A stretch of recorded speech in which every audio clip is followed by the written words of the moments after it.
오늘은 마태복음 강해설교 291번째 시간입니다. 우리 죄를 사하여 주시옵고, 우리 죄를 사하여 주시옵고 라는 7번째 하나님의 말씀을 증거하겠습니다.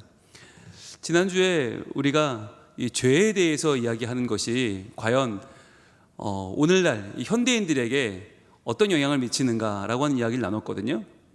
많은 분들이 행복에 대해 이야기하기를 좋아하고 번영이나 발전에 대해서 이야기하는 걸 좋아해요. 죄에 대해 이야기하는 거 아무도 좋아하지 않죠. 그렇다면 죄에 대해서 정죄감을 느끼는 것에 대해서 사람들이 굉장히 힘들어하고 그것을 회피하는 이 시대에 우리가 살아가고 있는데, 왜 예수님은 우리에게 우리의 죄를 사하여 주시옵고 라고 하는 죄에 대해서 우리를 바라보게 하시고 그것을 점검받게 하시는가 라고 하는 말씀 나눴습니다. 복습 볼까요? 자, 죄를 사하여 달라는 기도를 하려면 죄를 느끼는 영적 감각이 민감해야 되죠. 여러분, 이것 자체가 세상과의, 교회와의 아주 가장 큰 차이점 중에 하나예요. 세상은 돈을 버는데 예민하고 아주 민감해요. 어디 가면 뭘 벌 수 있을까? 이익에 아주 특화되어 있어요. 그런데 하나님 믿는 사람들은 영적인 감각이 특화되어 있어요. 그래서 우리에게는 한 푼의 돈보다 감사가 중요하고, 하나님이 주실 것을 기대하는 게 중요하고, 그것을 믿음으로 반응하는 게 중요한데, 그러려면 이 영적 감각이 민감하면 죄에 대하여 우리는 더 강하게 느끼고 죄를 사하여 달라는 기도를 할 수밖에 없죠. 자, 그래서 죄에 대해 생각하면 우리는 후회와 죄책감이 앞선다고 했어요. 내가 왜 그랬을까라고 하는 내 죄에 대한 후회가 밀려오고, 그런데 내가 그래도 그 죄를 책임져야 되지 않을까라고 하는 죄책감이 있다고 생겨난다고 했죠. 이것은 우리 삶을 부정적으로 이끄는 건 아닐까라고 하는 생각을 우리가 해봤습니다. 우리의 죄에 대한 생각, 죄에 대한 집착은 과연 우리를 부정적으로 이끄는 것인가 라고 하는 거죠. 자, 그런데 이렇게 자칫 자기의 죄를 회피할 수 있고 자기 혐오에 빠질 수 있는 이 죄의 문제, 그러나 이것을 예수 그리스도, 우리 주님께서는 정면에 이것을 드러내시고 직시하라고 하시죠. 자, 우리가 오늘 본문 마태복음 6장 12절 다시 한번 읽습니다. 시작. 우리가 우리에게 죄 지은 자를 사하여 준 것 같이 우리 죄를 사하여 주시옵고. 자, 우리 죄를 사하여 주시옵고 라고 기도할 대상이 있다고 하는 것이 우리에게는 얼마나 큰 복인지 몰라요. 그냥 단순히 넌 죄인이야 라고 끝나는 게 아니라 그 죄를 사하여 주는 분이 계시다는 거잖아요. 그리고 그분에게 용서를 구할 수 있다는 거잖아요. 여러분, 이게 은혜입니다. 세상은 그 죄를 그냥 안 걸리면 그만이야 라고 파묻게 만들어요. 부정하게 만들고 회피하게 만들어요. 그런데 하나님은 그게 아니라 그것을 드러내서라도 치유하게 하시려는 거죠. 하나님 앞에서 그 죄를 용서받고 우리가 새로운 삶을 살기 위하여 우리 안에 있는 죄의 부채를 다 사라지게 하기 위해서 주님은 우리에게 그 죄의 문제를 해결하자라고 말씀하시는 거예요. 그래서 지난주에 3가지 요약을 했는데, 첫 번째는 죄에 대한 단순한 후회는 감정의 소비일 뿐 온전한 회개가 아니라고 했죠. 여기서 나오는 단어가 후회였습니다. 후회는 회개가 아니다. 후회는 올바른 감정이 아니다. 내가 왜 그랬을까? 조금 더 잘 도망갔으면 됐을 텐데, 잘 숨겼으면 됐을 텐데, 그때 내가 이것 때문에 걸렸네? 라고 하는 이런 마음들은 여러분 결코 우리를 발전시킬 수 없죠. 내가 그때 조금만 더 이렇게 해볼 걸. 여러분, 이 단순한 후회는요, 계속적인 자기의 감정만 소비하는 거예요. 이건 회개가 아니에요. 그렇다면 두 번째 뭐가 있었어요? 하지만 죄책감은 죄를 인정하고 애통하는 마음이라고 했죠. 죄를 책임지려는 감정이 바로 죄책감이다 라고 저희는 그렇게 정리했어요. 그러니까 죄에 대해서 느끼는 모든 감정이 다 나쁜 게 아니라, 다 부정적인 게 아니라, 내 죄를 책임지려는 감정, 내 죄를 책임지려는 마음, 그래서 인정하고 애통하며 이제는 방향을 바꾸어 내 삶을 새로운 방향으로 나아가도록 나의 삶을 책임지는 발걸음이 중요하다라는 말씀을 나눴습니다. 그래서 여러분, 죄책감이라고 할 때 이걸 세상에서는 안 좋은 단어처럼 써요.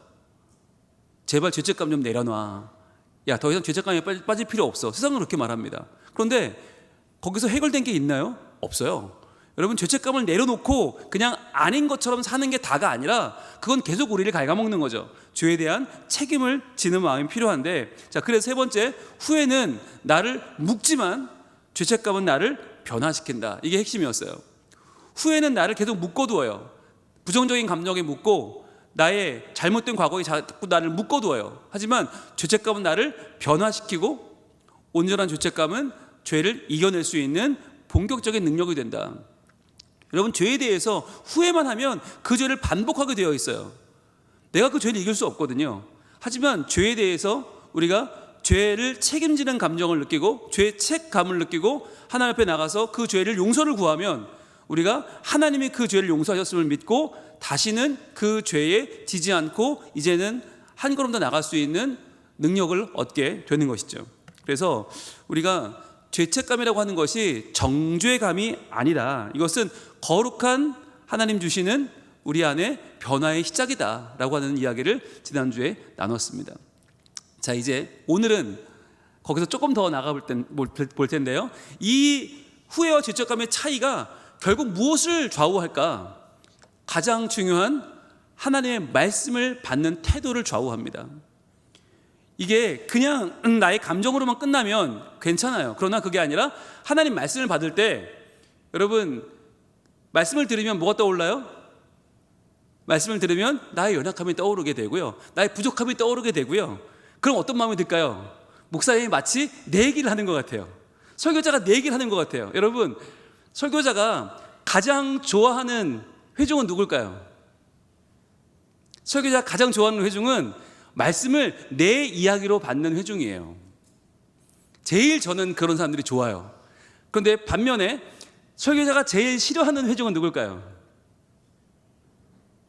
말씀을 내 이야기로 받는 회중이에요. 그럼 목사님 똑같잖아요. 제일 좋아하는 사람도 말씀을 내 이야기로 받는 회중이고 제일 싫어하는 사람도 말씀을 내 이야기로 받는 회중이에요. 무슨 차이가 있을까요? 제가 좋아하는 회중은 말씀을 매번 나의 이야기로 받는 회중이에요. 모든 말씀을 나에게 주시는 말씀으로 알고 받으면 그분은 저는 제일 좋아하고 그분은 너무너무 바람직한 분이죠. 이 말씀은 나를 주에 주시는 말씀이야. 그러나 제가 제일 두려워하는 회중은 어쩌다 그런 느낌을 갖는 회중이에요. 오늘 목사님 나를 저격했어. 목사님 나 들으라고 하는 소리야. 저 소리는 나를 콕 찍어서 나를 그냥 아주 가만 안 두려고 하시는 말씀이야. 나 오늘 기분 되게 나빠. 교회 안 다닐 거야. 이런 분들이 제일 힘들어요. 그러니까 여러분, 말씀이 어쩌다가 저거 나한테 들으라는 건가? 이렇게 다가오면 안 되고 매주일 이 말씀은 내 거야. 이 말씀은 내가 받아야지. 그래, 내가 새로워져야지. 이 말씀은 나에게 주시는 거야. 여러분, 이렇게 받는 사람의 차이가 어디 있을까? 그게 바로 오늘 다루려는 내용인데요. 자, 내용 들어갑니다. 후회와 죄책감을 올바로 이해하면 하나님의 말씀을 받는 자세도 달라질 수밖에 없다. 이게 가장 중요한 오늘 핵심이에요. 말씀을 아무리 잘 전해도 받는 사람의 자세가 안 좋으면 여러분, 그 말씀은 내 안에서 살아날 수가 없어요. 말씀이 말씀될 수 없어요. 하나님이 될 수 없어요. 놀라운 거죠. 여러분, 말씀을 통해서 우리는 하나님을 모시고 그 임재를 경험하고 하나님의 능력을 힘입는데 말씀이 내게 들려오지 않을 수 있단 말이에요. 후회와 죄책감을 제대로 이해할 수 없단 말이죠. 그래서 우리는 말씀을 받고 우리 죄가 떠오를 때, 나의 연약함이 떠오르고 나의 부족함이 드러날 때 과연 후회로 그것을 거부하는가, 아니면 죄책감을 가지고 온전히 그것을 회개하고 새로워지려고 노력하는가, 이게 아주 큰 차이인 거예요. 죄에 대해 단순히 후회하는 사람은 그 죄를 자꾸 덮으려고 그래요. 그러니까 그 죄에 대한 이야기가 나오는 때 그것조차 듣기 싫은 거예요. 그래서 그냥 거부해버려요. 외면해버려요. 회피해버려요. 여러분, 그렇게 되면 아무것도 해결되지 않아요. 그런데 죄책감, 죄에 대한 책임지려는 감정을 갖는 사람은 그 말씀을 들을 때 내가 오늘도 저 말씀을 통해서 내가 새로워져야지 라고 회개할 수 있어요. 그게 어마어마한 차이고, 그렇게 말씀을 받는 사람은 하나님께 더 가까이 나아가는 영적인 발전을 이루는 것이죠. 자, 오늘 첫 번째, 우리는 말씀을 통해 죄를 지적받을 때 이건 누군가 날 지적해서가 아니라 영적인 민감성으로 반응할 수밖에 없는 거예요. 성경에 나오는 수많은 사람들의 연약한 모습이 그게 그들만의 모습이 아니잖아요. 그게 나잖아요. 아합 왕이 나고 이스라엘 백성이 나고 바리새인 율법학자가 나예요. 여러분, 이걸 통해 내가 영적으로 지적을 받을 때 마음이 깊이 찔림을 받아요. 찔려요. 이게 정상인 거예요. 그런데 찔리면 그냥 세상에서 한 소리 들으면 에이 그런가 보다 넘길 수 있지만 하나님의 말씀이 되게 와닿을 때 우리는 버틸 수 없는 지경에 이르게 되죠. 여기까지는 모두가 똑같고 정상이에요. 자, 그런데 이렇게 될 때 어떻게 반응하느냐? 우리는 숨겨진 죄가 드러날 때, 내 죄가 드러나게 될 때 마음이 베이는 느낌을 받고요, 갈라지는 자기 방어적인 반발과 분노를 경험하게 되죠. 이게 후회하는 사람의 태도죠. 내가 후회에만 젖어 있을 때, 내가 죄에 대해서 외면하고 이것을 회피하는 사람의 자세는 그 죄가 드러나는 것에 대해서 마음이 베일 듯이 아프고 갈라져 버려요. 그래서 천길 만길 마음이 갈라지면서 그 마음이 하나로 뭉쳐지지 않죠. 그렇기 때문에 계속 자기를 방어하게 되고 반발하게 되고 분노하게 돼요. 그래서 사람들을 만나서 이야기하는 거죠. 오늘 목사님이 내 얘기했다. 목사님이 나에 대해서 오늘 공격했다. 나는 너무 마음이 힘들고 나는 억울하다 라는 말을 하게 되는 이유는 뭐겠어요? 이런 자기 방어적인, 나는 원래 그러지 않았는데, 난 그런 사람이 아닌데 자꾸 내 얘기를 하시네, 이런 반발과 분노가 생기는 이유는요, 뭐냐면 이게 우리의 마음에 그 죄에 대해 아직 올바른 죄책감을 갖지 못했기 때문이죠. 오늘 보겠습니다. 사도행전 7장에는 그 유명한 스데반 집사가 나와요. 그 스데반이 예수 그리스도에 대하여 소개하는데 성경에 내용을 쭉 훑으면서 아주 긴 내용의 설교를 합니다. 자, 그리고 났을 때의 반응이에요. 그들이 이 말을 듣고 마음에 찔려. 여러분, 그들이 누구냐면 이스라엘 백성들이에요. 유대인들이에요. 유대인들이 스데반의 설교를 듣고 그 설교의 마지막 볼이 뭐였냐면 너희가 하나님의 아들 예수를 십자가에 못 박았다는 이야기였어요. 너희가 하나님이 보내주신 그 독생자 예수를 십자가에 못 박아 죽게 했다, 이 말을 듣고 나서 마음에 찔렸어요.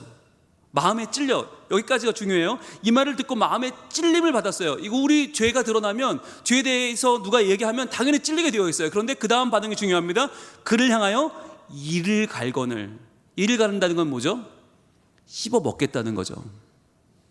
내가 너를 가만두지 않겠다, 내가 너를 아작을 내겠다라고 하는, 그들이 같이 공공의 적으로 스데반을 정하고 나의 죄에 대해서 이야기하는 이 사람을 내가 없애면 그럼 어떻게 되는 거예요? 내 죄도 마치 없어지는 것처럼, 내 죄를 지적하는 사람이 없어져야 내 죄가 없어지는 것처럼 이들은 생각하는 거예요. 여러분, 이게 얼마나 무서운 것입니까? 내 죄를 들었을 때 내가 회개하고 새 사람이 되는 게 아니라 그 사람을 없애려고 하는 거예요. 내 마음에 안 드니까, 나한테 안 좋은 이야기를 했으니까. 자, 그래서 이를 갈거늘 스데반이 어떻게 해요? 성령이 충만해서 하늘을 우러러 주목하여 무엇을 바라봅니까? 하나님의 영광을 바라보고요, 그리고 예수께서 하나님 우편에 서신 것을 봅니다. 지금 그는 성령의 충만을 따라서, 성령의 감동을 따라서 말을 하고 있는 거예요. 한마디도 나 이야기를 하는 게 아니에요. 너희가 죽인 예수님이 하나님의 아들 독생자고 그분이 우리 구세주다, 성령이 충만하고 이야기를 했는데 그들은 그 성령 없이 그 이야기를 들으니까 단순히 내 죄에 대한 후회만 있으니까 그것을 온전히 반응할 수 없는 것이죠. 자, 그래서 보라 하늘이 열리고 인자가 하나님 우편에 서신 것을 보노라 한대. 여러분, 이것이 얼마나 위대한 신앙의 고백입니까? 보라, 하늘이 열리고 있다. 저 하늘이 열리고 이제 저 하늘 위에 계신 하나님이 아니라 우리의 하나님이시다. 인자가, 예수 그리스도가 하나님 우편에 서신 것을 보노라. 십자가에 죽은 그분이 부활하셔서 승천하셔서 지금 저기 위에 계신다. 봐라, 얼마나 멋있냐, 얼마나 귀하냐 라고 이야기하는 거예요. 여러분, 그런데 이렇게 얘기했을 때 죄에 대해서 올바로 반응하는 사람은 나도 그 영광을 보게 해주세요 라고 나와야 맞는 거죠. 나도 그 영광 보기를 원합니다, 나도 그 하나님 영광 보고 예수님 보기 원합니다 라고 해야 정상인데, 이들은 지금 어떻게 반응하냐면 그들이 큰 소리를 지르며 귀를 막고, 자, 듣기 싫다는 거죠. 난 네가 무슨 소리도 듣기 싫어, 네가 우리의 죄에 대해 얘기했기 때문에 나는 너를 듣지 않을 거야, 난 너를 없앨 거야 라고 귀를 막고 일제히 그에게 달려들어요. 공격했다는 거죠. 그의 린치를 가합니다. 그리고 성 밖으로 내치고 돌로 칠세. 여기서 말하는 돌로 친다는 것은 죽인다는 것입니다. 돌로 치는 것은 그의 목숨을 앗아가는 행위죠. 돌로 친다는 건 그를 뭘로 정죄하는 것입니까? 신성 모독입니다. 하나님에 대해서 모독할 때, 신성 모독할 때 그를 돌로 쳐요. 그런데 그가 한 행동은 신성 모독이 아니잖아요. 뭐예요? 유대인들의 죄를 드러냈을 뿐이에요. 그런데 그것을 그들은 신성 모독으로 되갚아 줍니다. 여러분, 이게 내 죄에 대해서 단순히 후회하고 그것을 책임지지 않으려는 사람들의 자세죠. 자, 돌로 칠세 증인들이 옷을 벗어 사울이라 하는 청년의 발 앞에 두니라. 이 사울이 나중에 사도 바울이 되죠. 사울이 아주 지독한 유대인이요 바리새인이었던 이유는 바로 이러한 자리에 있던 사람이었기 때문이죠. 게다가 옷을 벗어 발 앞에 둔다고 하는 것이, 이게 이 청년이 그냥 단순 가담자가 아니에요. 그가 배후 세력입니다. 무려 이것을 주도하고 이것을 이끌어가는 주도자가 사울인 거예요. 자, 그러니까 여러분, 이 본문은 무엇을 보여주냐면, 하나님의 성령에 충만한 사람이 하나님의 영광을 보고 하나님의 말씀을 전해도 그 듣는 사람들이 자기의 죄에 대해서 온전히 후회하고 온전히 자기를 회피하는 사람이라면 그 말씀이 전혀 아무런 반응도 일으키지 못하고 도리어 그것이 상대방을 자극해서 죽음을 불러올 수도 있다고 하는 것이죠. 여러분, 이것이 얼마나 안타까운 일입니까? 자, 그런데 두 번째 들어갑니다. 두 번째, 하지만 이 찔림은 이걸 죄책감을 갖는다면, 충분한 죄책감을 가지고 여기에 대해서 내가 책임지는 감정을 갖는다면 이제는 돌이켜야겠다, 이제 난 이렇게 살면 안 되겠구나 라고 하는 변화를 향한 결단과 실천으로 이어질 수 있어요. 여러분, 이것이 바로 우리가 생각해야 될, 우리가 가져야 될 자세죠. 여러분, 우리는 매번 하나님의 말씀이 나를 향한 것이라고 고백해야 돼요. 매번 그 말씀은 나를 향한 거예요. 여러분, 설교할 때 제가 늘 드리는 말씀이죠. 누가 제일 은혜 받아요? 저예요. 왜? 저는 이 설교를 하면서 저에게 주시는 하나님 말씀으로 받을 수밖에 없어요. 왜냐하면 여러분은 오늘 이걸 처음 듣지만 저는 한 주간 내내, 오늘 설교 같은 경우는 3주간 묵상했거든요. 3주 전에 완성했으니까. 그럼 3주간 묵상하면서 계속 이 말씀을 가지고 내가 어떻게 살아야 되는가, 때로는 정말 참을 수 없는 부끄러움도 있고요, 견딜 수 없는 자괴감도 와요. 내가 과연 이거밖에 안 되나? 여러분, 그런 마음 가운데 살면서 뭘 할까요? 자꾸만 이 말씀으로 나를 돌아보는 거예요. 이 말씀을 내게 적용해 보는 거예요. 그러면은 내가 이렇게 살면 안 되겠구나, 하나라도 달라져야지 라고 하는 마음이 계속적으로 움직이게 되겠죠. 여러분에게도 이러한 말씀이 내게 생생하게 다가오는 복이 있기를 축원합니다. 그게 없다면 미안해요, 여러분 지금 시간 낭비하시는 거예요. 여기 와서 앉았는데 나와는 관계없는, 그냥 온 인류에게 주시는 하나님의 그냥 거룩한 말씀을 듣고 왔다? 여러분, 그건 여러분에게 아무런 도움이 안 돼요. 그러나 여러분이 이 시간에 나에게 주시는 하나님의 말씀이고, 나 찔림을 받고 돌이켜야겠구나, 내가 새로워져야겠구나, 이렇게 살면 안 되겠구나 라고 하는 마음을 가지고 이제는 달라지기 위한 결단과 실천으로 나갈 수 있다면 여러분은 오늘 잘 오신 것입니다. 오늘 이 휴일날 얼마나 좋은데 많이 가셨겠어요. 다들 다른 분들 보면 얼마나 정말 자기의 기분과 자기의 재미를 추구하는欢楽과 쾌락의 자리를 가셨겠어요. 그러나 여러분 여기 오셨어요. 왜요? 오늘 내가 들을 말씀이 있는 거예요. 오늘 나를 하나님 말씀으로 찔러주시고 그 말씀으로 나를 새롭게 하시려는, 조금이라도 하나님을 닮아가는 하나님의 자녀로서 온전하게 나를 만들어가려는 하나님의 의지가 있는 것입니다. 자, 그래서 오늘 그 다음 말씀 이렇게 이어지죠. 자, 날 향한 하나님의 사랑과 성령의 역사를 믿는다면, 여러분 이거 믿으시잖아요. 날 향한 하나님의 사랑을 믿으시고 또 성령님의 역사를 믿으시죠. 그렇다면 죄가 나를 더 이상 묶어둘 수 없는 거예요. 죄로 물든 나를 다시금 빚어 가실 하나님의 계획이 기대될 수밖에 없는 거예요. 죄로 내가 끝나지 않아요. 여러분, 절대로 죄는 나를 망하게 할 수 없어요. 죄는 나를 끝장낼 수 없어요. 왜요? 예수님이 이미 모든 죄를 이기셨기 때문에, 모든 죄의 권세를 이기셨기 때문에 죄는 우리를 어찌할 수 없어요. 그러나 죄는 거짓말을 좋아합니다. 그래서 우리에게 말해요. 너 끝났어 라고 말하는 거예요. 너 그런 죄를 짓고 무슨 교회를 나와? 너 그런 죄를 짓고 무슨 봉사를 해? 너 그런 죄를 짓고 무슨 예배를 드려? 야, 소용없어 라고 우리에게 거짓말을 해요. 그런데 그 죄를 직시하지 않으면, 그 죄를 사하는 기도를 하나님께 드리지 않으면 우리는 그 죄에 넘어진단 말이에요. 죄에 진단 말이에요. 그래서 우리에게 다가오는 말씀을 어떻게 받아야 될 것인가를 오늘 사도행전 2장이 보여주는데요, 사도행전 2장은 이렇게 이어집니다. 그들이 이 말을 듣고 마음에 찔려. 여러분, 똑같지 않습니까? 그 앞에 나왔던 사도행전 7장과 사도행전 2장은 똑같아요. 그들이 이 말을 듣고 마음에 찔려. 똑같아요. 여기까지 한 글자도 안 달라요. 자, 그런데 마음에 찔림을 받고 아까 7장에서는 유대인들이 죽이려고 덤볐거든요. 그런데 이들은 어떻게 되는가? 베드로의 설교를 들었던 이 유대인들은 어떻게 반응하는가? 자, 베드로와 다른 사도들에게 물어 이르되, 질문을 합니다. 여러분, 이게 중요한 거예요. 마음에 찔림 받고 그 다음엔 질문이 필요한 거예요. 그럼 내가 어떻게 해야 되지? 라는 질문. 형제들아, 우리가 어찌할꼬 하거늘. 이게 확연히 다른 거예요.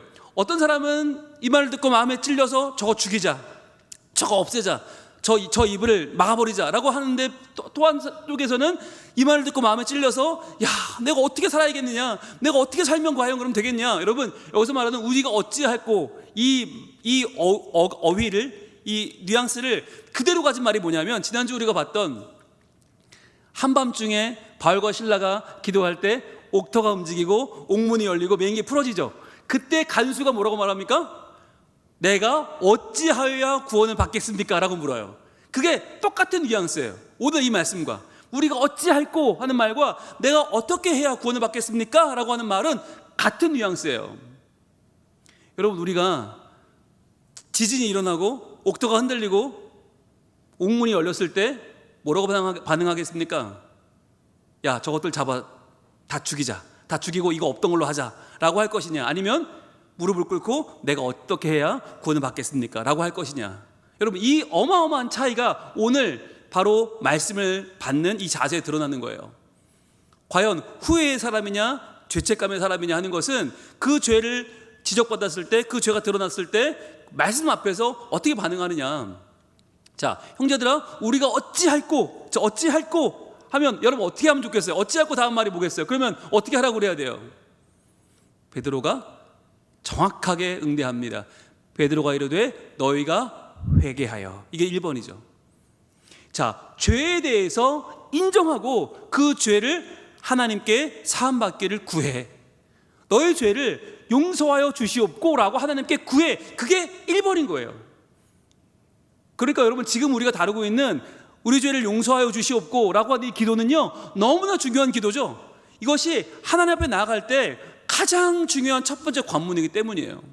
이 관문이 해결되지 않으면 죄를 덕지덕지 않은 채로 우리가 하나님 앞에 도저히 나갈 수 없고, 그분한테 구할 수도 없고, 그분에게 우리가 원하는 걸 얻을 수도 없는 거예요. 먼저 회개해야 돼요. 그 다음에 각각 예수 그리스도의 이름으로 세례를 받고, 각각입니다. 너희 각각 한 명 한 명 다, 어느 가문도 필요 없고요, 어느 직위도 필요 없고요, 어느 사람들의 무리도 필요 없어요. 내가 과연 예수 그리스도의 이름을 믿는가, 그분의 이름으로 난 새로워졌는가, 그분 이름으로 세례를 받아라. 이게 두 번째죠. 회개하고 세례받고. 여러분, 세례를 받는다고 하는 건요, 나의 생명을 그분께 드리기로 결단하는 거예요. 어마어마한 거예요. 물을 뿌린다는 자체가 뭐냐면 원래 물을 통과하는 거 아닙니까? 그 물을 통과하면서 나의 옛사람은 죽고 새 사람이 살아나는 거예요. 이게 굉장히 대단한 예식이고, 그래서 평생 한 번밖에 하지 않는 것입니다. 평생 한 번. 왜? 이것은 바로 내가 죽고 다시 작은 예수로 살아나는 나의 존재의 새로워짐을 고백하는 것이기 때문에. 그 다음에 뭐예요? 죄의 사함을 받으라. 죄의 사함을 받으라. 우리의 죄의 사함을 받고 우리의 모든 죄를 이기는 하나님의 사람으로 이제는 죄를 넘어서 거룩함과 정결함의 사람으로 나가는 거죠. 신실한 주의 자녀로 사는 거죠. 그리하면 성령의 선물을 받으리니. 자, 그리하면이 우리로 말하면 결과 같지만 이 원문에서는 엔드예요. 엔드. 그리고 성령의 선물을 또 받게 된다. 이렇게 성령의 선물을 받는다. 즉 회개하고 세례받고 죄사함 받는 것이 성령의 선물이거든요. 자, 그러면서 어떻게 이어지냐면 이 약속은, 자, 이 약속이 뭐예요? 바로 구원이죠. 구원은 약속인데 이 약속이 너희와 끝나지 않아요. 너희 자녀와 모든 먼데 사람, 곧 주 우리 하나님이 얼마든지 부르시는 자들에게 하신 것이니라 하고. 즉 그러니까 여러분, 우리가 내 죄를 사하여 주시옵고를 나만 하는 게 아니라 나와 우리 자녀까지 해야 된다는 거예요.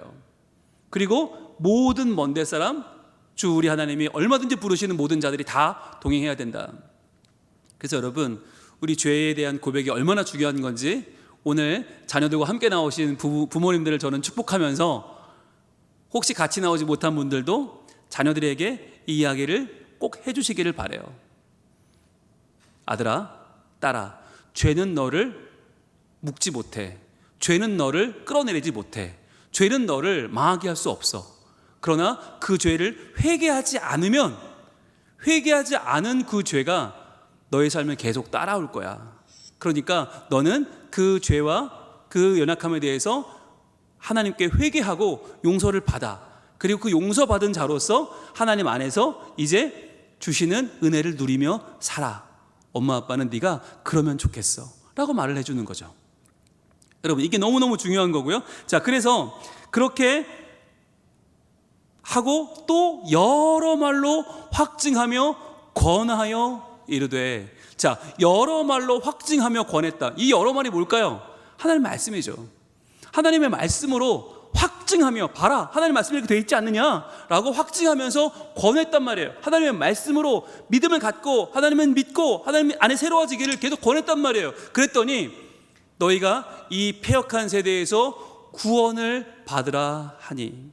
여기서 말하는 이 패역한이라는 단어가 제가 찾아보니까 삐뚤어진이더라고요.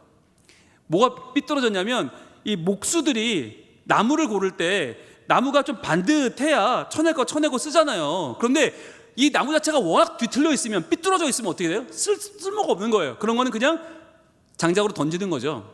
바로 이렇게 이 세대가 지금 비뚤어져 있다는 거예요. 저는 이 비뚤어져 있다고 하는 이 단어를 보면서 오늘날 죄에 대해서 반응하는 우리의 모습이 떠올랐어요. 오늘 죄에 대해 반응하는 모습 보면 다 비뚤어져 있어요. 야, 죄 그냥 그거 좀 봐주면 안 돼? 야, 그냥 없다고 그러면 안 돼? 그거 굳이 드러내야 돼? 그런 얘기를 해야 돼? 야, 여기서 꼭 이런 얘기를 해서 우리가 의의를 상해야 돼? 죄에 대해 이야기하는 걸 그 누구도 용납하지 않아요.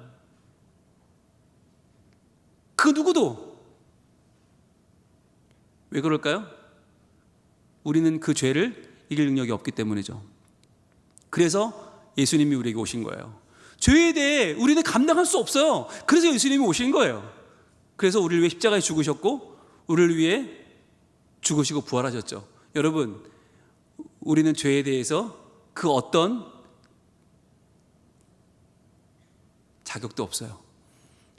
자격이 없는 우리에게 은혜로 우리의 죄를 사해 주시는 하나님을 의지할 수 있길 바랍니다. 그렇게 받는 게 구원이란 말이에요. 그게 구원이에요. 이 패역한 세대에서 우리는 구원받을 길이 없는데, 우리가 더 열심히 살아서, 더 깨끗하게 살아서, 그들과 다르게 살아서, 아니요, 그걸로는 구원받을 수 없어요. 그러나 그 가운데서 우리가 죄를 고백하고 용서를 구할 때 우리가 구원을 받는단 말이에요. 그랬더니 중요한 거, 그 말을 받은 사람들은, 그 말을 거부했던 사람들은 도리어 때려 죽였죠. 그러나 그 말을 받은 사람들은 세례를 받음에 이날에 신도의 수가 3,000이나 더하더라. 저는 이 말씀이 우리에게 주시는 소망이라고 믿어요. 그 말씀을 받은 사람이 3,000명이 되었다. 즉 나에 대한 죄를 있는 대로 인정하고 고백하고 그 죄를 뛰어넘는 삶을 살기로 결단한 사람이 3,000명이었다는 거잖아요. 여러분, 그런 사람들이 교회에 들어왔으니까 부흥이 된 거예요. 그런 사람들이, 죄를 이겨낸 사람들이 교회 안에 왔으니까 초대교회가 부흥이 된 거예요. 지금은요 3,000명 된 교회가 있어요. 그런데 초대교회만큼 능력이 있느냐? 없어요. 왜요? 죄를 직시하지 않으니까. 나의 죄에 대해서 있는 그대로 고백하고 그 죄에 대해서 용서를 받아야 한다고 느끼지 않으니까 그냥 3,000명이 모여 있으니까 무리인 거예요. 3,000명이 제자가 아니에요. 사도도 아니에요. 그냥 무리예요. 무리. 3,000명만 그래요? 3만 명 교회는 없어요? 10만 명 교회는 없어요? 그런데 아무 능력이 없어요. 왜요? 죄에 대해서 그 누구도 지적하지 않고 죄를 직시하지 않고 죄를 인정하지 않고 용서를 구하지 않고 그냥 덮어놓고 살기 때문에 그러면 거기는 죄가 해결되지 않은 무덤인 것입니다. 그러나 이 당시 3,000명, 그 3,000명은 바로 죄를 회개하고 세례받고 죄사함을 받고 하나님 앞에 나와서 구원을 받은 사람들이기 때문에 이 3,000명이 전 세계를 흔든 거죠. 그 3,000명이 뭘 했어요? 그들이 사도의 가르침을 받았어요. 하나님의 말씀으로 가르침을 받고 서로 교제하고 떡을 떼며 기도하기를 힘쓰리라. 여러분, 이것이 우리가 어찌할꼬에 대한 답변이에요. 우리가 어찌할꼬? 그러면 회개하고 세례받고 죄사함 받고 성령을 선물로 받아서 구원을 받고 권함을 받고 가르침을 받고 교제하며 기도하는 삶을 살아가는 것. 여러분, 이 모든 삶은 그냥 교회에 왔으니까 하는 삶이 아니고요. 이 모든 삶은 바로 우리를 구원하시는, 우리 죄를 이기고 죄를 넘어 살게 하시는 하나님의 은혜의 자리입니다. 그것을 우리가 경험하고 그것을 우리가 살아내는 것이죠. 마지막으로 세 번째인데요. 자, 후회는 나를 과거에 주저앉게 만들어요. 후회는 죄를 두려워하게 하고 죄에 대한 지적을 들으면 화가 나고 분노하게 만들어요. 그렇지만 죄책감은요, 살아있는 오늘, 내가 살아있는 오늘의 삶과 또한 내가 앞으로 살아갈 내일의 삶을 기대하게 해요. 여러분, 이게 중요한 거예요. 죄책감, 죄를 책임을 감당하는 이유는 뭐예요? 나의 오늘이 하나님을 의지하는 올바른 삶이 되기 위한 거예요. 그리고 나의 내일이 하나님의 죄를 넘어선 더 하나님께 온전히 쓰임받는 내일이 되기를 기대하는 마음이 내게 찾아오는 거예요. 그게 죄책감이 가져오는 영향력이에요. 여러분, 죄를 책임진다는 것은 무엇입니까? 오늘 내가 죄보다 더 크신 하나님을 의지하고 사는 거예요. 내가 오늘 내 죄보다 더 거룩한 일을 감당하며 살겠다는 다짐이에요. 그러니까 나의 오늘과 나의 내일이 새로워질 수밖에 없는 거예요. 바꿔 말하면 여러분, 죄책감을 온전히 갖지 못하면 나의 오늘은 그저 그런 삶으로 끝나고 나의 내일도 전혀 발전이 없어요. 그런 삶이라면 여러분, 오늘이 어제 같고 내일도 오늘 같다면 우리의 삶은 얼마나 보잘것없는 것이 되겠습니까? 오늘 하나님이 죄에 주목하시는 이유는요, 정죄가 아니에요. 오해하지 마세요. 왜 자꾸 교회는 죄에 대해 얘기하는가? 나의 죄를 드러내기 위한 게 아니고요, 그 죄를 공격하는 게 아니고요, 우리를 거룩한 생명으로 자유하게 하려고. 이제는 완전히 죄를 뛰어넘고 죄를 이겨낸 하나님 백성으로서 내 죄를 다루시는 하나님, 그분의 거룩한 손길이 내게도 임해서 이제는 나도 거룩한 생명이 되어 자유한 삶을 살게 하시려고 하나님은 오늘 우리에게 우리 죄를 사하여 주시옵고 라는 기도를 드리게 하는 것입니다. 그래서 오늘 우리가 이 기도를 또 드릴 텐데, 그 기도를 할 때 하나님, 제가 다시는 죄에 매여 살아가는 인생 되지 않게 하시고, 말씀을 들을 때 그 죄가 찔려서 죄가 아파서 그것을 거부하고 도망치는 인생이 아니라 주님, 그 죄를 넘어가게 하시는, 그 죄를 이겨내게 하시는 하나님의 능력을 붙잡게 하여 주시옵소서. 그게 하나님의 말씀이죠. 오늘 히브리서 4장은 이렇게 말씀합니다. 하나님의 말씀은 살아있고 활력이 있어서, 예전 번역에는 운동력이 있다고 그랬어요. 그게 무엇입니까? 효력이죠. 효력이 있어요. 살아계신 하나님의 말씀이기 때문에 살아있는 말씀이고요, 하나님은 지금도 우리 삶에서 역사하시기 때문에 활력이 있어요. 자, 좌우의 어떤 검보다도 예리하대요. 옛날에 좌우에 날이 있는 검을 누가 썼냐면 제사장이 있었어요. 제사장들이 제물에 칼을 넣어서 그 제물을 나눌 때 그때 양쪽에 칼이 있는, 날이 있는 검을 썼거든요. 그 검보다도 더 예리한 검이 바로 하나님의 말씀이라는 거예요. 혼과 영과 및 관절과 골수를 찔러 쪼개기까지 한다. 여러분, 그러니까 말씀을 들을 때 우리의 마음에 찔리는 건 당연한 거예요. 말씀을 들을 때 내가 이렇게 살아도 괜찮은가? 라는 마음이 드는 건 너무나 당연한 일이에요. 왜? 하나님 말씀이 내 안에 가장 어떤 것이 있는지를 아시기 때문에, 무엇이 필요한지를 아시기 때문에 가장 적절한 곳을 찌르시는 거예요. 여러분, 제사장들은 아무데나 푹푹 찌르지 않아요. 가장 필요한데, 가장 적절한 데를 찔러서 그 재물을 해체합니다. 자, 쪼개기까지 하며 그 다음 말씀 뭐라고 해요? 또 마음의 생각과 뜻을 판단하나니. 우리의 죄가 시작되는 출발점이 거기잖아요. 우리의 마음, 우리의 생각, 우리의 뜻, 그것을 하나님이 판단하신다. 여러분, 이것을 우리가 판단하는 주체가 아니라는 거예요. 내가 그래 이 정도는 괜찮아 라고 내 죄를 합리화하는 게 아니고요. 그래 남들도 다 이러는데 뭐 괜찮아 이렇게 나를 그냥 툭툭 쳐주는 게 아니고, 격려하는 게 아니고, 내 마음과 생각과 뜻이 과연 올바른 것인지를 하나님이 판단하신다는 거예요. 지으신 것이 하나도 그 앞에 나타나지 않음이 없다. 여러분, 우리가 한 모든 행동은 하나님 앞에 다 드러나게 될 것입니다. 전부 드러나게 될 것입니다. 그 앞에 하나도 나타나지 않음이 없어요. 자, 그렇고 우리의 결산을 받으실 이의 눈앞에 만물이 벌거벗은 것 같이 드러나느니라. 여기서 중요한 단어가 나오는데 결산이란 단어인데요, 결산이란 단어 원어가 여러분 아시는 단어예요. 잘하는 단어예요. 아마 제가 말씀드리면 다 아실 거예요. 무슨 단어일까요? 이게 로고스예요. 로고스? 말씀? 로고스? 나 아는 단어인데? 맞아요. 여러분, 그 로고스가 하나님의 말씀, 지혜라는 뜻도 있지만 또 어떤 뜻이 있냐? 그 말씀대로 살았는가를 마지막에 결산하는 셈이라는 뜻이 들어있어요. 그러니까 히브리어는, 헬라어는 단어가 철학적인 단어이기 때문에 그 안에 참 많은 단어가 농축되어 있는데, 이 로고스라는 단어는 그 안에 뭐가 들어있냐? 로고스, 말씀대로 살았는가를 마지막 날에 셈해 보게 된다는 뜻이 들어있어요.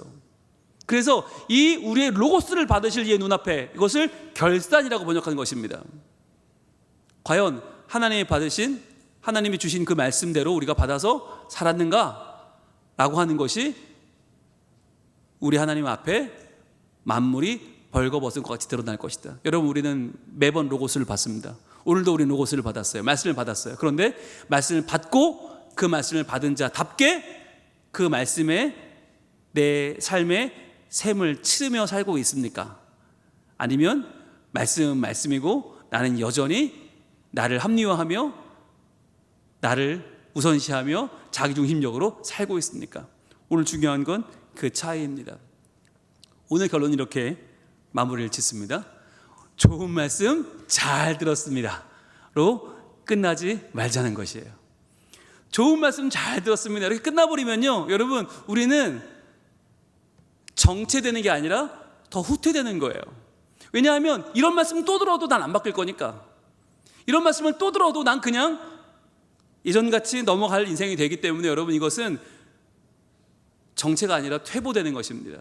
이제는요, 찔림을 회개로 바꿔야 되고요, 이제는 나의 삶의 변화로 이어 나가야만 하는 것입니다. 오늘 이것이 우리에게 정말 단순한 찔림이 아니라, 찔림이 분노로 이어지고 그것이 자기 방어로 이어지는 것이 아니라, 그 찔림이 하나님 앞에 넘어지는 회개가 되고 무릎 꿇고 나아가서 내 삶의 변화로 이어지는, 내 삶을 참으로 변화시키는 하나님의 로고스, 그 로고스 앞에서 내 삶의 셈을 해보는 그러한 삶. 그래서 마지막 날 그분 앞에 주신 말씀을 결산하는 그날, 내가 받은 말씀대로 내가 살아내었음을 감사하며 하나님을 찬양하는 우리 모두가 될 수 있기를 축복합니다.